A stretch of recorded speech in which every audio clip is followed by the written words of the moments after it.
For me, it was not a difficult decision. It was not a difficult decision at all because it was something that I always had in mind. And as a matter of fact, I always tell my friends, we didn't travel to stay there forever. That was never the plan. Right. That was never the plan. That's words of wisdom. That was never the plan, to travel and stay there forever. At the point, we need to come back to the continent and give back. Because I always say that Africa, the growth of Africa can only be accelerated by the diasporans and the locals living on the continent. Yeah. When we come back and share the knowledge, what we've seen, our experiences with the locals, that's when we see a change of mindset. Oh, wow. You see? Because the problem we have here is mindset problem. I mean, we came back to Ghana. Yesterday we were at the mall and I was telling them, do you see a difference between here and the UK? No. Do you see any difference? It was the same almost. I mean, some of the brands, look at it, I mean, everything is here.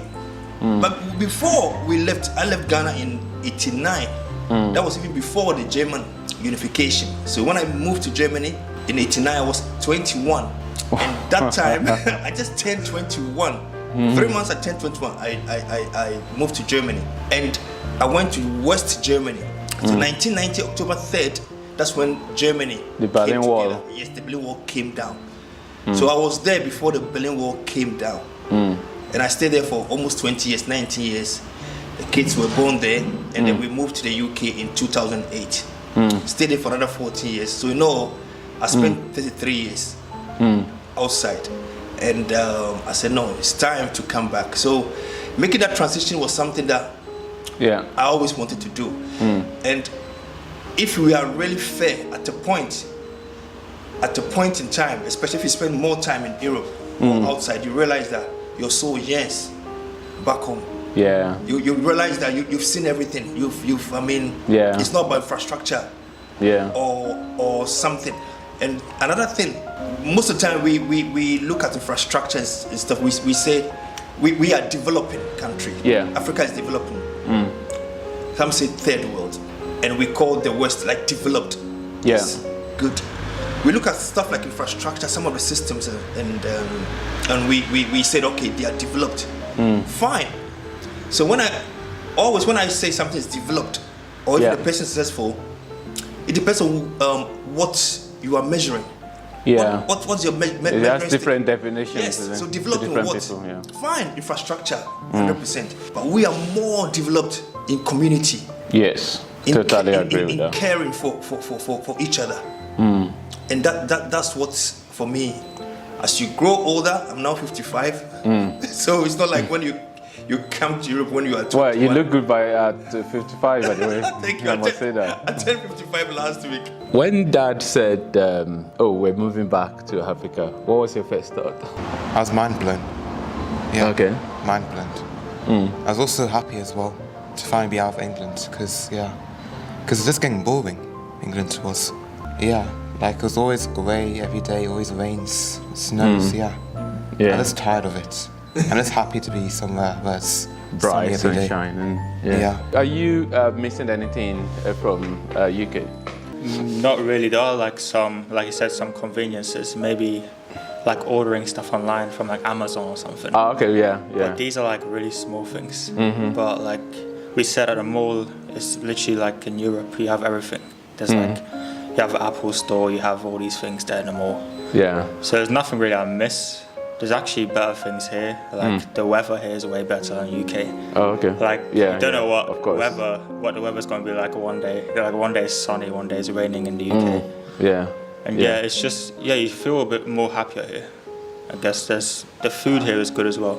I like the Ghanaian food. Jollof rice. Is that Nigerian jollof rice you prefer or Ghanaian jollof rice? Why? Nigerian jollof rice is better. I think I tried Nigerian jollof. Honestly, I don't know the difference. Oh, great! You're a great man. You're a great man. In terms of like settling down, how has it been for you? So because usually isn't just like you just land and everything just going really smoothly. There must be some few challenges and then things then begin to settle down. So what stage are you at now? Will you say you are now fully settled? And if you are, what are some of the challenges you passed through? That's a great question. When we moved in, we were at my mom's place for 3 months. Okay. We have like a family home in Kumasi. They must have enjoyed grandma. So. Oh yes, I mean that was. We were there for 2 reasons. Because one, our house was not finished yet that we can move in, so we were working on it whilst being at my mom's house. And secondly, it was time for them to bond with my mom, with their grandma. We were there for 3 months. So whilst being there, we were working on our house so that we can move. And one of the challenges was we were already finished. We packed the stuff that we wanted to move, and then we realized that there were some problems with the sewage. So the plumber had to come, and we had to do. It took another month for everything to be done. We had to do away with the old sewage system because we bought an uncompleted house. And it was not finished yet, so we had to, make it work for us. So whilst there, gradually we did the wall and all those stuff, and then after 3 months, exactly after 3 months of moving to Ghana, we moved out, and we came in January 4th. April 4th, we moved to our own house. And then we moved there, and then came the second challenge, water. I followed the borehole digging series. I followed it. For the water, then the water issues. Some of those things you don't think of unless you experience them. Like with the electricity and water. Obviously in the UK, you're used to always having it running. You turn it on. Turn it on. So when we were living at grandma's house, the water wasn't too much of an issue. Sometimes there'll be no water and for like a day, and so you use the buckets and stuff you filled already. But when we moved to our house, there was one instance where there was no water for over 3 weeks. Just they turned it off, so we always had to fill buckets every day. So at night and in the morning we can shower and stuff. And I think during that 3 weeks is when we decided, let's do the borehole now before we start anything else. Pause whatever we have, and now it works perfectly. The water's running all the time. It's not an issue. Definitely, when you come in, there's definitely things you need to experience and then fix and improve on yourself to make quality of life a lot better. But definitely, you couldn't come from the UK now, move into somewhere and say, it's perfect. You'd be a liar if you are. There's definitely stuff you need to fix, iron out, and to get them straightened. We decided to send the girls to school because they are still young, and David do homeschooling plus online. Possibility to do the GCSE online. And I mentor all of them. I mentor all of them. So I have my own private. We used to have our own digital school for the youth in the UK, but it was like a small thing. So I mentor them from Duke to the little one. So that's what we do with David. So we homeschool him, and then not only the formal education, not the formal curriculum, but the informal ones like personal development. So he has started. How many books have you read since coming here? I read like six books so far. 6. Okay. Do you want to tell me one of maybe a few of them? I read Trashman to Cashman. Right. Okay. Yeah, that one's good. Yeah, that's a good book.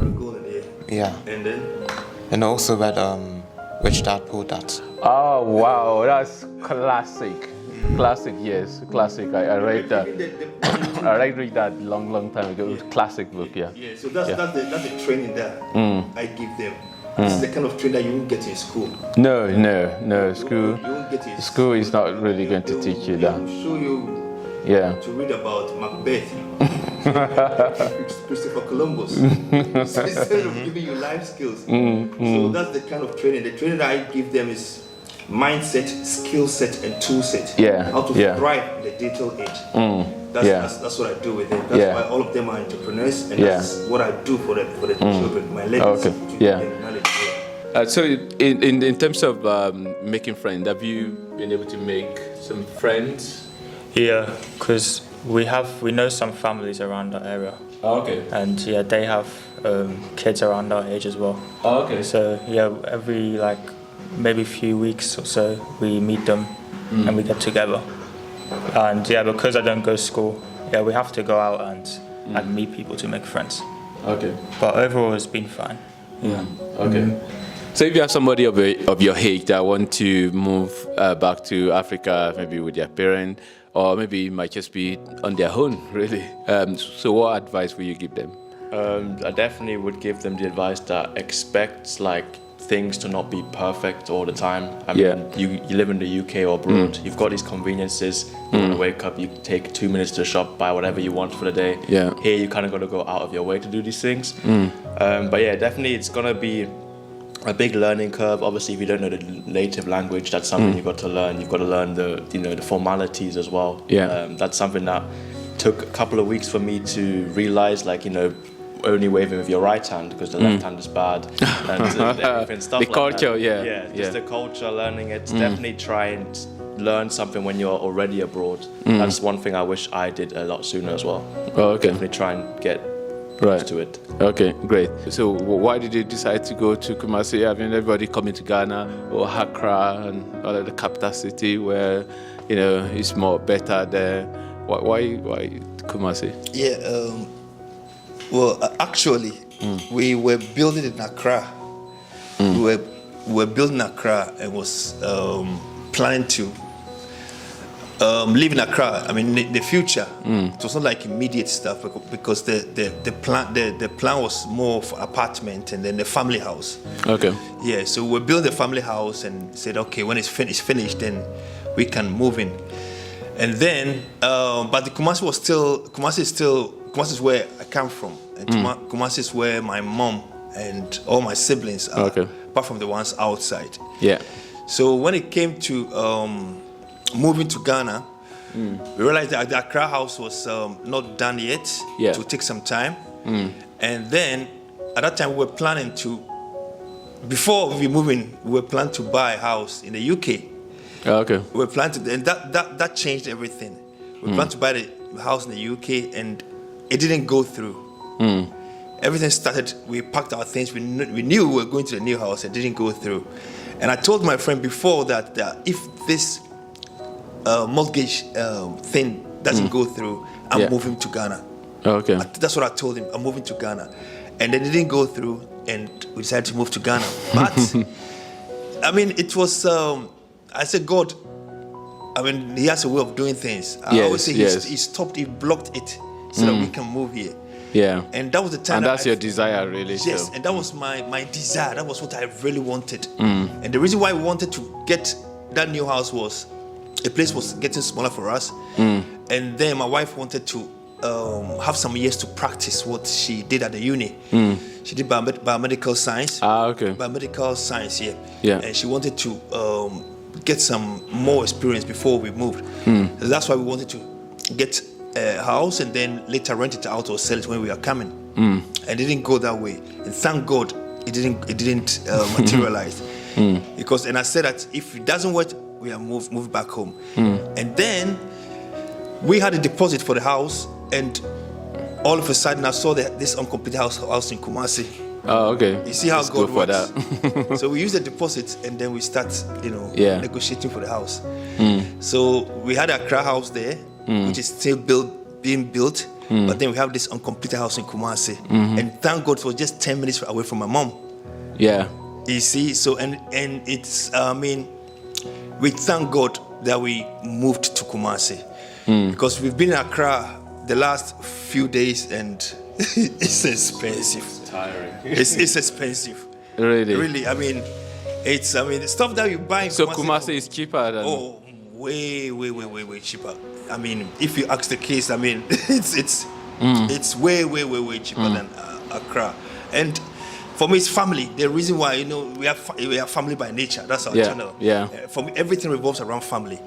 And being Kumasi, with easy access to my mom, their grandma. My mom will come. If you see some of the videos, we started videos. Yeah. So the grandmas together. Yeah. So grandma visits, and my mom visits us like every 2 weeks. Sometimes she will just send my brother, take this soup for them. She surprises with soup or jollof or or it's a community. Yeah, the community. For me, the community. And I think if we had moved to Accra, it would have been a lot harder because we don't have, like, I have just friends here. My sister lives here.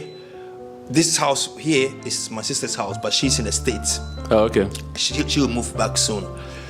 And I think that family thing. Yeah. Accra would have been like still living in the UK. Yeah, I mean, we moved from in the UK from a city a bit further up north because it was too busy, too loud. So I mean, we always like the quietness. We can have loud and quiet, but I prefer it being just calm most of the time. I love quietness as well. That's why I don't live in London, so I don't want London. It's just too busy. So in terms of your sisters, then, how are they? What can you say a few things about how they've been coping? Have they been coping well as well? Yeah, they've been coping very well with school and stuff like that. They're enjoying it a lot. They're making a lot of friends. Yeah, they're saying that school there are better than the UK. So Family by Nature is a channel, so everyone go and check the channel out, and it's really exciting and wonderful family.